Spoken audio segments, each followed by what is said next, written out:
Good evening, good morning, good afternoon, good day, good night. I don't know what time of day it is that you're watching this, except for all my friends here who are in the North American continent where it is midday. So, welcome and joining CXD Now, because the time for customer experience design is now. Sponsored in part by IBM Commerce and particularly IBM Journey Designer. And today I'm having a chance to talk with Doug Folds, the product manager, about a lot of topics related broadly around the space customer experience design and around journey mapping, and of course, talking a little bit about the product itself. We'll have a chance to ask some questions at the end of it. But first, we want to get into some of the basics. So welcome, Doug. Thank you for joining. Thanks, Chris. I'm happy to be here. Thank you. So I wanted to actually start with setting the stage really a little bit more. Now, the other day, I don't know how much you saw of the Brian Solis conversation we had last week about his book X, but we really want to start with the basics to make sure everyone really knows what we're talking about here. So I was just wondering if you could start by just sharing your perspective on what is customer experience design and really why do we need it? That's a really good question, and it's a pretty expansive question too. When it comes to experience design, we want those customer experiences to appear to be personal to them. So we want them to be immediate. We want them to be always on the right channel, in the right tone, the right amount of content. So often we see marketers who think they're doing experience design when really they're just blasting out the same message to an undifferentiated audience and hoping that those responses will engender some response back from their audience. And then they wonder why they don't get the response they're looking for. It's because they're not tailoring it to what their customers are expecting. They're also not being consistent across channels, right? So most businesses now, they just don't deal with a brick and mortar store or just deal with a website or just deal with one channel through which they're reaching their customers. It's through many channels. And if you're not consistent in that message, your customers are left feeling like you don't understand them, that you don't know them, and that in part you don't value them enough to get to know them. So that's where experience design really gets personal. And it's really important if you're going to stand out from the crowd and differentiate yourself from your competitors. Yeah, and I think the stat now is something like 40% of customers surveyed, and I'll find the exact study and we'll cite it later, would actually pay more for a better experience, right? Right. And if you ask businesses, how do you think you're doing in reaching your customers and being consistent and giving them a good experience across those channels and those touch points? Well over 60% of those businesses say, yeah, we're doing a pretty good job. You go and ask their customers, and it's the reverse. About 60% say you're not, and you don't know me, and you don't understand me. And it's clear because your web channel is sending me an offer that I already accepted via tweet last week, or when I walk in the store, the salesperson doesn't understand that I've just contacted and placed an order through your web store, and I'm here to pick it up. It's those sorts of things that. It's not only just the marketing side of it, but it's just understanding the total customer experience and being aware of how you're communicating with them across all channels. Yeah, and that's where it gets complicated because we're still fighting in most organizations where it's very silent, right? Or at least it's segregated because of the teams not working well together and everything. But showing that, like I've seen some companies where they have a promotion going on in one channel and none of the other channels know about it. Exactly. So all of a sudden you call in the call center, they're like, no, we don't have a code for that. What are you talking about? Right. And it not only makes the customer feel they don't know about them, it makes you feel like the company doesn't know what they're doing themselves. Right. Some of that's attributable to operational issues that need to be addressed, but some of it's also attributable to the upstream design. And we'll probably overload and overuse that term in the next 45 minutes or so. But the deliberate design and the deliberate ideation around those experiences, if they're not fully thought out, you don't have a hope, even if your operational processes downstream enable those pieces to be connected when the customer is ready to engage with you. If you don't have that blueprint, that overall master plan ready to go, and you know that it's going to work across all channels, you're just fumbling around in the dark. So let's get clear on terms here: upstream, downstream. Let's be more specific. How do you refer to those terms in relative to the journey map?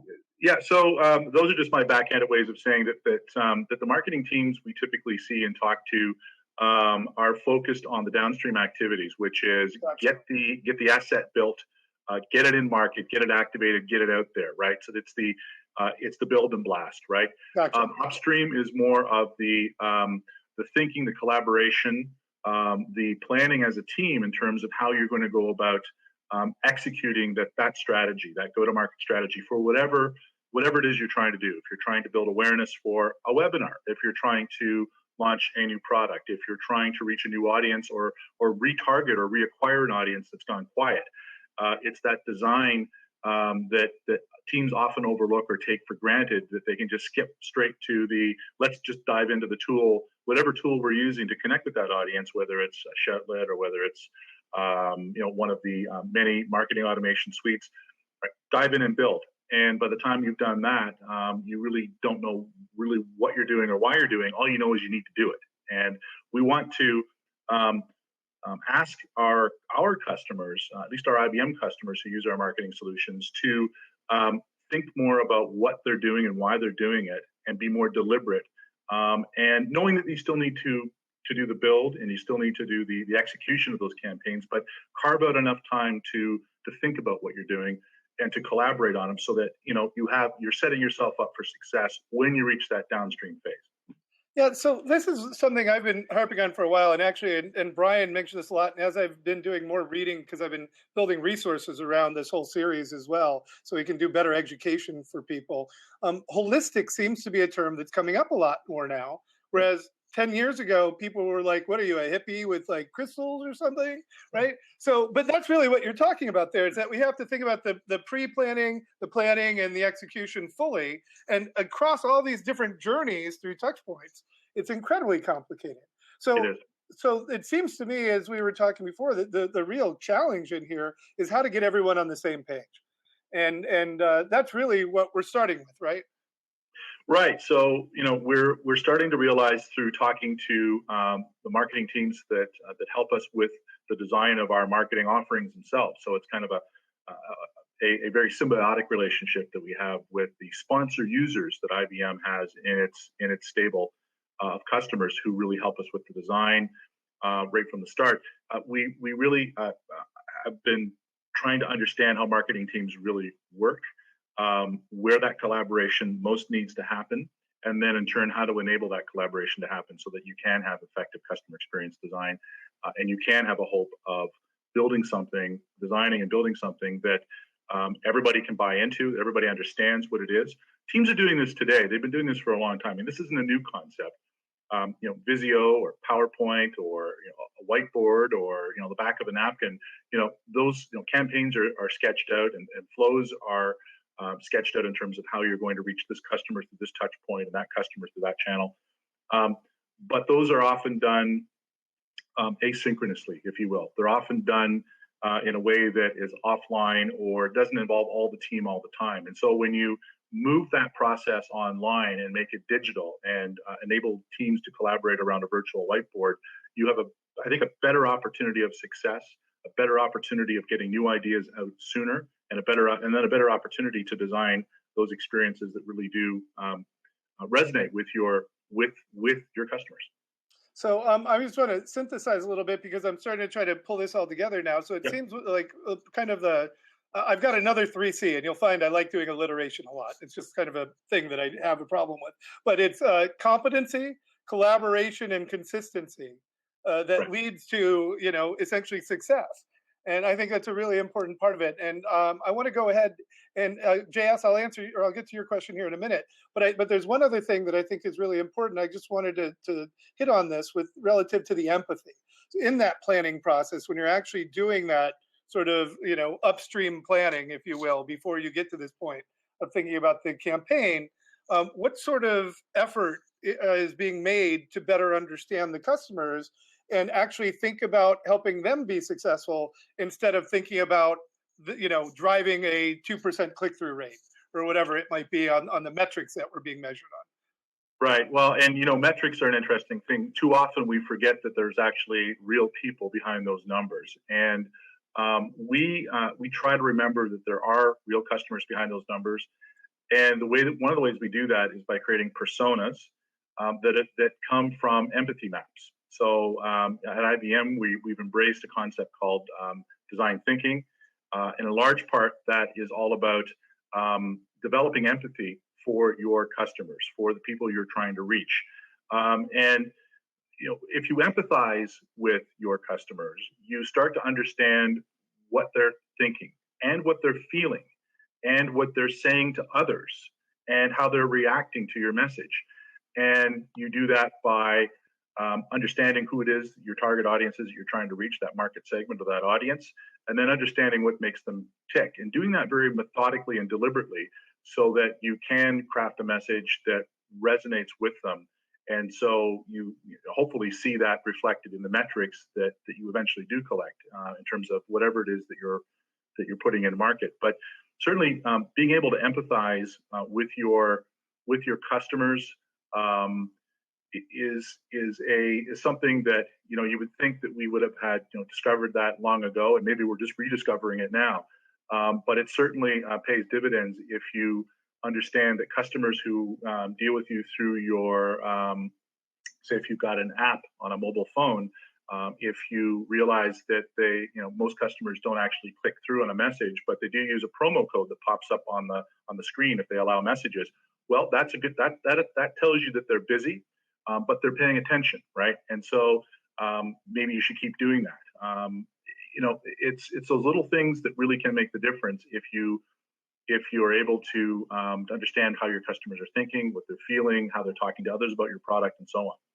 Yeah, so we had a question here from JS earlier about understanding the difference between journeys and experiences and the idea of campaigns.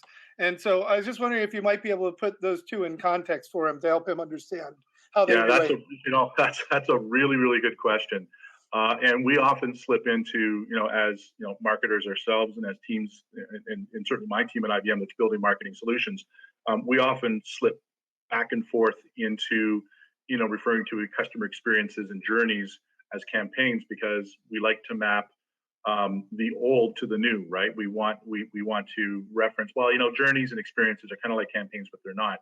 They really aren't because an experience is something that's personal to you, right? A campaign is something that is largely undifferentiated, right, for all users. It gets blasted out, and all of your customers tend to experience it the same way.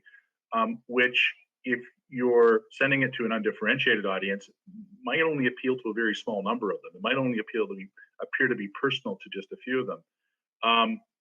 Customer experiences really are about listening to what your customers are doing as they're interacting with you. So it's about not only having those outbound channels enabled and being able to send the right message at the right time, but as customers interact with you, knowing about that through inbound channels as well too, and being able to present the next offer or the right message or the right content to them when they specifically interact with you. So that's how I would differentiate campaigns from experiences.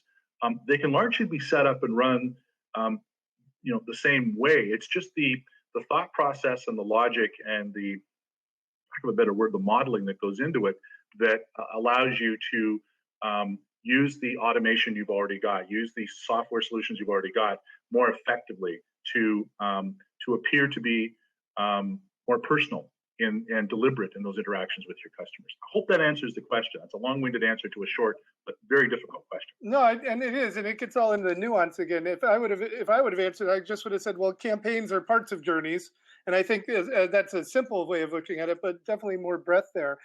We're just running out of time on our last segment, but I want to come back to you to one other question here on this opening here, and coming back to this focus of why we need it. And in particular, though, I want to focus in on some of these early customers that you've been working with. And what sorts of reasons were they bringing to you when you started talking to them about why were they interested in doing this? I mean, some people I know were already doing it, and some people were just looking at it and starting new. But what are the reasons that the clients you've already been speaking with have been giving you for why they're doing it? Well, you touched on it earlier, actually, Chris. I visited a major retailer this past winter and was showing them some prototypes of what we're working on. And when the notion of collaboration came up, when they were able to see that they didn't have to work in silos. So the silos that you mentioned earlier, it was like light bulbs came on around the table in that meeting room because you had a number of different channel owners. Some of them, in the same channel, right? You had a bunch of different email marketing teams that basically weren't collaborating together on a common message or on a common schedule, even in terms of how they were reaching customers, often the same customers. So they were getting, 2, 3, 4 messages a week or more. And, they were looking at each other saying, geez, if we could just plan all this together in one spot and kind of know what each other's doing at a glance, that would help immensely. So it was just a really simple thing of breaking down those silos and enabling teams to collaborate together. That was really surprising to me, considering how sophisticated their operations already were and how much money they were investing in reaching those customers. Yeah, that is really something. We've reached the time for our first segment, but we'll be back in just a little bit with our next one. This is Chris Heuer here with CXD Now, and I'm interviewing today as my guest Doug Folds, the product manager for IBM Journey Designer out of IBM Commerce, who's also our sponsor today. So thank you so very much, Doug, and we'll see you again in just a moment.